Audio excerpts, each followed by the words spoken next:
Hey folks, Fernando doing another video for the Modern Survivalists and talking about the Inflation Reduction Act and how this will actually reduce inflation. Of course not, but it's always interesting to notice how they name their laws, plans, and agencies, always with names that are completely opposite to what they're actually intended to do.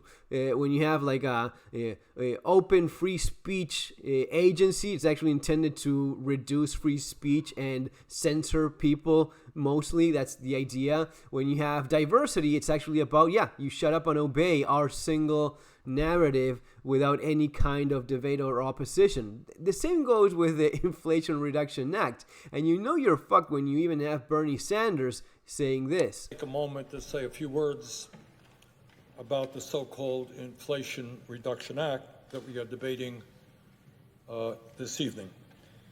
And I say so-called, by the way, because according to the CBO and other economic organizations that have studied this bill, it will in fact have a minimal impact on inflation. I want to take a moment to say when it actually is worse than that. It's not going to be having a minimal impact. It's going to be making inflation a lot worse. And they're already peppering their Anguses by having headlines like these. Inflation Reduction Act won't curb inflation over the short run, says economists. So they're already telling you that the Inflation Reduction Act will not actually reduce inflation. The headline here in Vox says, would the Inflation Reduction Act actually reduce inflation? 3 experts explain the impact it could have.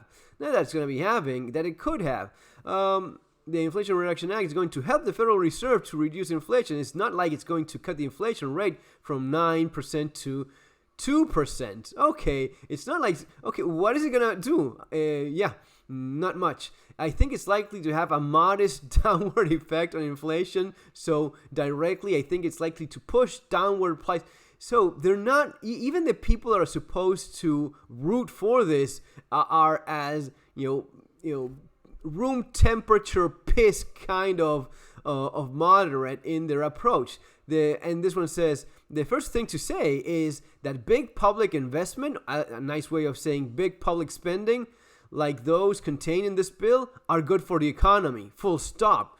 This is good for the economy. Whenever the government spends your money, that's good for the economy. How is that? Well, let's not explain. Just say full stop. Shut up. Don't allow any kind of debate. Now, when you look at what's actually here, this is payouts for big companies that are, the people that actually own the politicians that you in theory vote for but belong to them and are benefiting from these bills. $740 billion US dollars. This is going to what? Healthcare Provision Act? Wasn't it about saving the environment? Or reducing inflation? What is it exactly they're supposed to do? Democratic lawmakers celebrate on Sunday as the Senate narrowly passed sweeping economic and climate change legislation following a 51-50 party line vote. Although the bill has inflation reduction right in the title, its policies are unlikely to put a lid on rising prices in the near future. So what is this all about? Well, it's earmarked to investments to curb climate change and boost clean energy. A code word for clean energy is another nice way of saying giving money to China and big oil, and making prices still go up nonetheless. That's basically what they're saying. And in terms of pharma, what is it that they're doing? Like, it initially includes a 35 monthly cap on insulin cost for all Americans. Okay, that's great. $35 cap. Okay, but if it's raising prices on everything else, this is like me, putting a gun to your head, taking your wallet. I'm taking $1,000 and I'm giving you back 35. I'm still stealing most of the money. Just because I gave you a few bucks back doesn't change the fact that I'm mostly stealing from you. That's what you have with the supposedly healthcare provisions in this bill. Guys, this is the same nonsense that I've seen over the years. This is the same stuff that I saw in my country. And if there's one thing, I've always said this for years, if there's one thing socialists are experts at, is destroying economies and inflation. They cannot control themselves, especially when they collude with the elites and the big corporations that benefit and actually plan these things in the first place. Why do you think this is even happening? They're giving themselves almost $1 trillion yet again.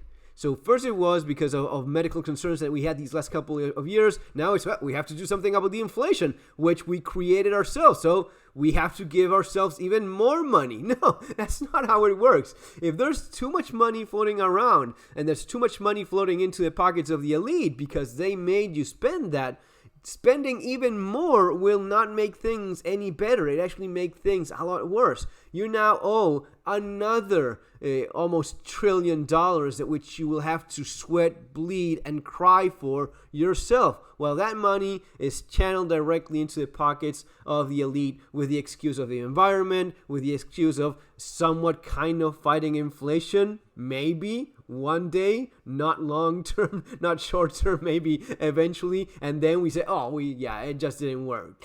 Guys, that's what we're looking at right now. All of this basically means you're going to be seeing inflation get a lot worse. When the way you plan on fighting inflation is, spending trillions of money more, spending almost $500 billion or $750 billion, then you're going to be seeing inflation. You'll see inflation skyrocket even more than before.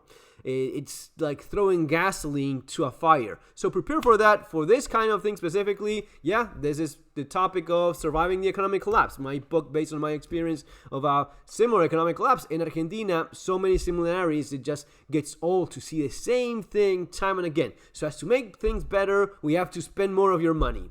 Good luck with that. Folks, take care.